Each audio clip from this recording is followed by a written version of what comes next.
Na-follow. Hi ma'am, good afternoon. Thank you. Ayun, ito po. Ito po yung direct referral. Ito yung Ano ginagawa niyo, ma'am? matching bonus. Hi, magiging cashman po. Kukuha ng komisyon. Talaga? Yes po. Sana Account number 1 and 2. Ilang minuto bago niya nakuha yung pera? So, total, Actually, mabilis lang. Mabilis lang? Mabilis lang. Ano, anong oras na ngayon? 11 o'clock na. Makakapagbigay pa ba siya ng pera? Yes, hanggang 12. Well, 2,000, sana all. Pera. Sa ganitong oras. Diba? Pangdagdag po sa sahod. Correct. Last net, sila ko pala, sorry. May 1-1 pa. Fast track. So, 11 cash man. 1,100. So, malang products mo, nasa 50,100.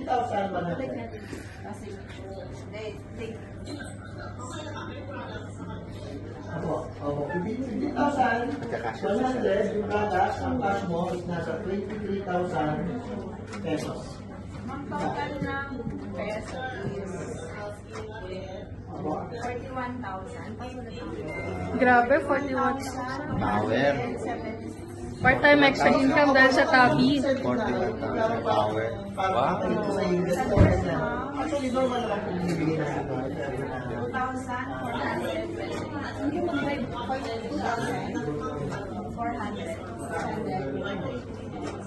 Yes, sir. That the company. Yung incentive ko na ano, aside sa commission. After the, ay ano po sa commission pa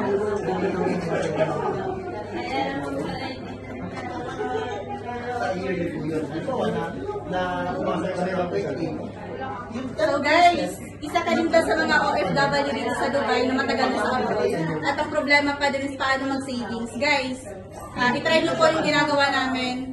Ang laking tulong po, especially sa mga OFW matagal na, di ba? Sabay mo lang sa trabaho mo, pero hindi maapektuhan yung daily routine mo. Gagawin mo lang siya sa mga extra oras mo. Pwede kang kumita at least 2,000 dirham every week. Okay, thank you po.